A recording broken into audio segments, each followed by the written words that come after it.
सभी दर्शकों का स्वागत है। मैं हूं आपकी होस्ट तान्या कथुरिया।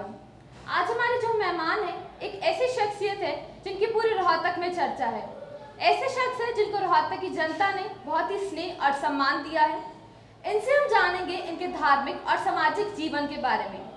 ये है हमारे पूजनीय बाबा बालकपुरी डेरे के महंत बाबा करणपुरी। बाबा जी, आपका हमारे फेस टू फेस कार्यक्रम में बहुत बहुत स्वागत है। सबसे पहले हमें ये बताइए कि आपने इस डेरे से कैसे जुड़े, आपने सन्यासी जीवन में जाने के बारे में कैसे सोचा? साथ में ही घर था और स्कूल से आने के बाद हम यहीं आ जाया करते। स्कूल से आया यहीं गया, आश्रम पे आया, यहीं सेवा करी और गुरुजी की पढ़ाई करने के बाद फिर गुरुजी ने अपनी शरण में ले लिया। इस डेरे पे मैं 1996 में आया, 96 में आया और यहीं पे ही गुरुजी के चरणों में 3 साल मैंने कुर्ते पजामे के अंदर यहाँ से गुरुजी की सेवा करी। जब हम घर से चले तो घर में चलने के बाद एक सोच थी। सबसे पहले हमारे गुरु महाराज जी थे स्वामी बालकपुरी जी, उनके बाद भरतपुरी जी। तो घर से चले तो यही सोचते कि बाबा गुरु जी हैं स्वामी बालकपुरी जी हैं, हम उनकी सेवा करेंगे, उनके बाद स्वामी भरतपुर जी की सेवा करेंगे। सेवा करने के बाद सारी उम्र हमारी यहाँ झाड़ू पोछे में सेवा में ही बीत जाएगी। पर गुरु जी की ऐसी हुई कि 2000 के अंदर गुरु महाराज स्वामी भरतपुर जी का शीर पूरा हो गया। उसके बाद गुरु जी ने मेरे को उनकी सोरसी भंडारे के ऊपर मेरे को ये चोला दे दिया, संन्यास जीवन के अंदर प्रवेश करवा दिया। उसके बाद गुरु जी की शरण में मैं 2009 तक गुरु जी की यहाँ पे हमने सेवा करी। सेवा करने के बाद सभी संतों की, भक्तों की अथा मौजूदगी के अंदर पूरा जूना अखाड़ा यहाँ पे आया। जब उन्होंने मेरे को यहाँ पे इस गद्दी पे आसीन किया तो उसके बाद अब तक आपका सन्यासी जीवन का सफर था। इतने बड़े डेरे की बहुत सी जिम्मेवारियां होती हैं, कैसे संभालते हैं, सब कैसे मैनेज करते हैं? जिस तरह यहाँ पे छोटी छोटी सेवाएं भी दे रहे हैं डेरे की तरफ से, जैसे तो डिस्पेंसरी है, गौशाला है, धर्मशाला है और अभी निर्माण भी हो रहा है। तो इससे सभी भक्तों के अथाह सहयोग से हो रहा है। ना कि कोई यहाँ का कोई आकाशीय वृत्ति के नीचे ये डेरा है, ना कोई जमीन ना जायदाद, भक्तों के अथाह सहयोग से जो चल रहा है उन्हीं की और गुरु जी की कृपा, सेम कृपा से ये चल रहा है। डेरे के इतिहास से दर्शकों को रूबरू कीजिए। डेरे की स्थापना कब हुई? 1956 में स्वामी चेतनपुरी बाबा लल्लू जी ने यहाँ पे आकर के अपना धूना लगाया और जो हमारे पास पाकिस्तान से जो स्वरूप आया था स्वामी धर्मपुरी जी का, स्वामी धर्मपुरी जी के 2 शिष्य थे, स्वामी रामपुरी जी, स्वामी चेतनपुरी जी। तो स्वामी चेतनपुरी जी ने यहाँ पे आके अपना धूना लगाया और यहाँ इस डेरे को एक तपोभूमि का रूप दिया और गुरु जी की कृपा से इस स्थान के ऊपर स्वामी चेतनपुरी जी की कृपा से यहाँ पे जल भी आया हुआ है। एक भोरा है, भोरे के अंदर गुरु जी बैठ करके तपस्या करते थे। 40 दिन अंदर रहना, बाहर नहीं आना, उसी के अंदर रहना। कभी 21 दिन की तपस्या करी। तो यहाँ पे जैसे अष्टमी आती है ना, अष्टमी के नवरात्रों में तो यहाँ कंजक पूजन होता है, हवन होता है और भंडारा होता है। तो जैसे ही गुरु जी हवन करने लगे तो यहाँ पे गंगा जल नहीं था। बोले जी जब गंगा जल दो, पंडित जी बोले शुद्धि होगी तभी हम आगे चलेंगे। तो यहाँ पे नहीं मिला। तो गुरु जी बोले जाओ शहर में जाओ, वहाँ से ले आओ। कोई बिरले ही घर होते थे तो वहाँ गए तो वहाँ पे भी नहीं मिला। गुरु जी बोले जाओ बोरे में जाओ, तो बोरा देखो तो बोरा खाली था। कहते गुरु जी बोरा तो खाली है, बोरा खाली है। तो गुरु जी बोले नहीं आप चलो। फिर गुरु जी ने इसके अंदर चिमटा लगाया और उसके उपरांत गोटे गोटे जल भर गया। सभी संगत ने जयकारा लगा दिया और उसके बाद गुरु जी ने कम से कम स्वामी बालकपुरी महाराज जी ने, पूज्य जी ने इसके अंदर कम से कम 25-30 ट्रक मिट्टी भरत करवा दी। पीछे 12-13 साल से इसमें रोड़ी कटवा के सिमटेड कर दिया। फिर भी जल अपने आप आता है और अपने आप ही चला जाता है और जल की मर्यादा जल होल में नहीं आता, सीढ़ियों तक सीमित रहता है। ये गुरु जी की कृपा है। कुछ आपके जो भक्त हैं यहाँ पर अपने बच्चों को समर्पित कर जाते हैं डेरे के प्रति, तो इनके पालन पोषण में क्या कठिनाइयों का सामना करना पड़ता है या ये शिक्षा कैसे प्राप्त करते हैं, हमारे दर्शकों को बताइए। देखो ये जो आश्रम के ऊपर ये जो बच्चे आज समर्पित किए जा रहे हैं, ये एक माँ बाप की एक आस्था है, उनकी एक मन्नत होती है महाराज जी हमारी ये आस पूरी होगी। वो समाधि पे आते हैं गुरु लोगों की और वो माथा टेकते हैं, माथा टेकते हैं और अपनी मन्नत को पूरी करके बच्चे समर्पित करते हैं। माँ बाप ने तो बच्चा अपना समर्पित कर दिया, उसके बाद जिम्मेवारी माँ बाप से भी बढ़कर हमारी है। उस बच्चे को हम पहले 5वीं तक यहाँ पढ़ाते हैं, उसके बाद उनको बनारस काशी में जाके विद्या ग्रहण कराते हैं, जिसके अंदर वेद, व्याकरण, लघु ज्योतिष वगैरह ये बच्चे करते हैं। उसके बाद अपना हम प्रयास तो कर रहे हैं, अपना कर्म कर रहे हैं, आगे बच्चों की हम तो ये कहते हैं आज ये बच्चे हैं, कल को आने वाली है क्या पता कौन सी शख्सियत है। कोई एक बच्चा की जगह जैसे हम वहाँ कर रहे हैं, उसके बाद वहाँ पढ़ा करके इनको एक भागवत के वृंदावन में करवाएंगे, इनको सबको कथावाचक की लाइन देंगे और ये बच्चे हम ये कहते हैं निखर के आएंगे। तो अगर बच्चे पढ़ेंगे तो डेरे का ही नाम होगा। और ये जो बच्चे यहाँ समर्पित करें, इससे ये गुरु महाराज जी की असीम कृपा है।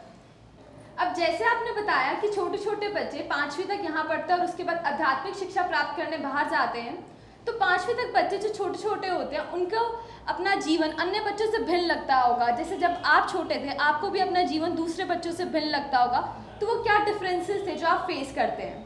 जैसे अब ये बच्चे हमारे यहाँ पे हैं, इनको देखो आधी चीज़ें तो हट गई मिलती हैं। अब ना तो बच्चे ये किसी ना तो कोई वस्त्र ऐसा डाल सकते हैं, सिर्फ कुर्ता धोती में प्रवेश करते हैं, इससे जीवन में कुछ सुधार तुरंत आ जाता है।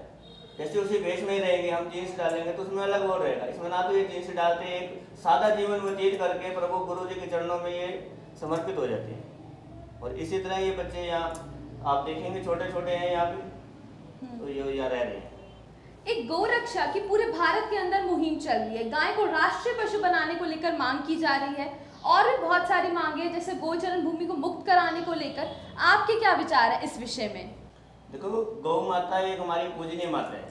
इसके अंदर बताया जाता है कि 33 करोड़ देवताओं का वास होता है और गौ माता का हर चीज हर काम आता है। जैसे गौ मूत्र वो भी बड़ा उपयोगी होता है, उसको प्राणी पी भी लेते हैं। और ये गोबर होता है, ये भी हम किसी भी कोई कार्य करेंगे तो गौ का गोबर भी जरूरी है। तो इसलिए गौओं के हम सेवा करें और गौओं के प्रति एक अच्छी आस्था लेकर के चलें। गौ जो हमारी इधर उधर हो रही है, इससे हम यही प्रयास करते हैं कि गौ हमारी पूजनीय है और राष्ट्र पशु हम कहते हैं गुरु महाराज की कृपा से सरकार की तरफ से ये जरूर होनी चाहिए। संत सन्यासी होता है पर आज विभिन्न सुख सुविधाओं से अपना जीवन व्यतीत कर रहा है। जैसे पहले के समय में हम देखते भी थे कि संत घर घर जाकर भिक्षा मांगते थे, पर आज ये चीज दिखाई नहीं दे रही है। क्या कहना चाहेंगे? क्यों नहीं दिखाई दे रही है? आज से पिछले मैंने 1 महीने पहले भिक्षा ही मांगी है, घर घर जाके अलग जगाई है, गुरु महाराज जी के नाम की भिक्षा ही मांगी है हमने। कौन कहता है नहीं करते? सब लोग करते हैं। 1 महीना पहले ही मैं आपको पूरे रोहतक में गिनवा देता हूँ कहाँ पे हमने भिक्षा नहीं मांगी होगी। धार्मिक आयोजनों पर लाखों रुपए खर्च किए जाते हैं। एक एक सिंगर जो है, एक एक कलाकार जो है, कई कई लाखों रुपए ले लेता है, तो ये कहाँ तक उचित है? धार्मिक आयोजन ये प्रभु कृपा से होते हैं और सभी भक्तों के अथक सहयोग से होते हैं। कोई एक प्राणी इस कार्य को नहीं कर पाता, नहीं कर सकता। उसको सभी भक्तों के अथक सहयोग से भी ये सब कार्य जो धार्मिक आयोजन बड़े बड़े होते हैं, इसमें शहर के सामाजिक प्राणी और सभी धर्म प्रेमी सभी जुड़ते हैं और तभी ये कार्य सफल हो पाता है। अकेला प्राणी कुछ नहीं कर पाएगा। संत भी राजनीति में आ रहे हैं, क्या आपकी भी इच्छा है, आपका भी इंटरेस्ट है राजनीति में जाने का? हम तो सिर्फ गुरु चरणों में सेवा ही करना चाहते हैं। ऐसी कभी सोच भी नहीं है, ना ही सोच बनाएंगे, ना ही कभी रखेंगे। ये गुरु सेवा, ये दरबार में लगा, ये हमारे लिए एक स्वर्ग है। राजनीति में कोई वो नहीं है सकता, कोई इंटरेस्ट नहीं है नहीं मतलब। तो ये हमने आपसे जाना आपके धार्मिक जीवन के बारे में, पर आप सामाजिक जीवन में भी बढ़ चढ़ कर हिस्सा लेते हैं। जैसे चैरिटेबल डिस्पेंसरी बनवाई, उसको चला रहे हैं, तो वो खर्चा कहाँ से पूरा करते हैं और क्या क्या सेवाएं आप दे रहे हैं? जो ये 23 जून 2013 में गुरु महाराज जी की कृपा से पहले डिस्पेंसरी और लेबोरेटरी का शुभारंभ हुआ।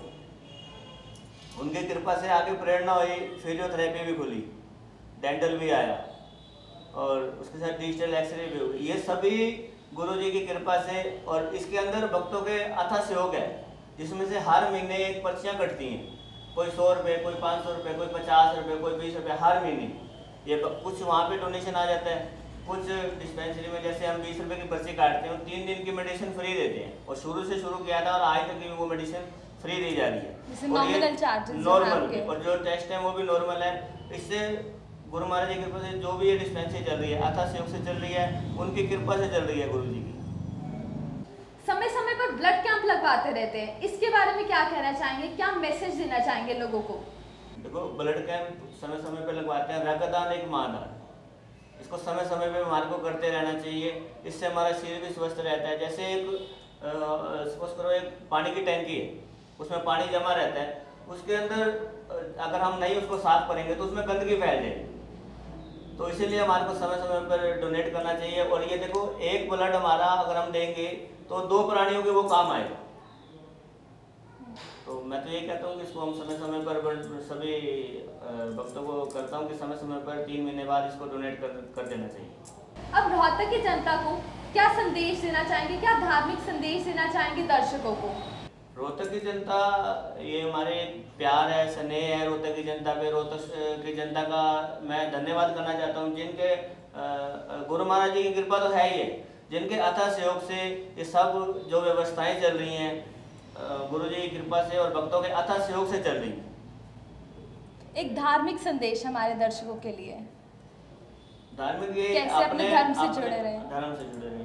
हम ये कहते हैं, जो भी तुम्हारे इष्ट देव हैं, अपने वो अपने गुरु के चरणों में जाइए। सबसे बड़ी सेवा है माँ बाप की। अगर हम माँ बाप को खुश रखेंगे, सबसे बड़े हमारे माँ बाप, गुरु, पीर सब वही हैं। उसके बगैर देखो, हमने कभी परमात्मा नहीं देखा, हमने माँ को दर्शाया, हमारी माँ है, वही हमारा सब कुछ है। हम जितनी अपने माँ बाप की सेवा करेंगे, उतना हमारा भविष्य उज्जवल होगा। आजकल हम देखते हैं कि संतों पर गंभीर आरोप लग रहे हैं, इसके बारे में क्या कहना चाहेंगे? संत जो ऐसा कर रहे हैं, उनमें हम नहीं चाहते कि ऐसे संतों को करना चाहिए। एक अपने आश्रम के प्रति एक आस्था को ठेस पहुंचती है, ऐसे संतों को हम कहते हैं भाई ऐसा नहीं होना चाहिए। चलो, आपका तो इंटरेस्ट नहीं है राजनीति में जाने का, लेकिन जो संत राजनीति में गए हैं तो उनके बारे में क्या कहना चाहेंगे? आपके क्या विचार है इस बारे में?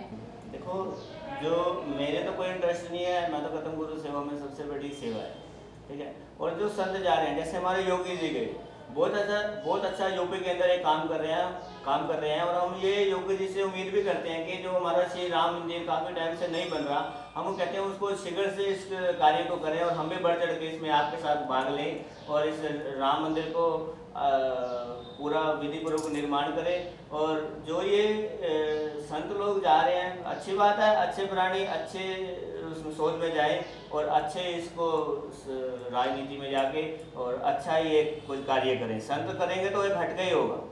चलते चलते 2 लाइन कोई अपने मनपसंद भजन की सुना दीजिए। नैना विच सूरत बाबे दी, अखियां विच सूरत बाबे दी, वाणी नाम दा जाप करे, टोरा बाबे ते सुटियां मेरे, सारे काम बाबा आप करे, मेरे सारे काम बाबा आप करे। तन मन धन बाबे दे अर्पण, कुछ भी नहीं है मेरा, मैं बाबे दी करा चाकरी, चरणा चलाया डेरा, मैं हाँ भुलन हार बड़ा, मैं हाँ भुलन हार बड़ा, मेरी भूल चूक बाबा माफ करे, डोरा बाबे ते सुटियां मेरे, सारे काम बाबा आप करे, सारे काम बाबा आप करे। तो ये थे हमारे पूजनीय बाबा बालकपुरी डेरे के महंत बाबा करणपुरी। इनसे हमने जाना इनके धार्मिक और सामाजिक जीवन के बारे में। इन्होंने हमें बहुत अच्छा संदेश भी दिया कि कैसे हमें अपने धर्म से, अपनी संस्कृति से जुड़े रहना है, उसका पालन करना है और सम्मान करना है। तो ये था हमारा आज का फेस टू फेस कार्यक्रम। अब मैं तान्या कथूरिया लेती हूँ इजाजत। नमस्कार।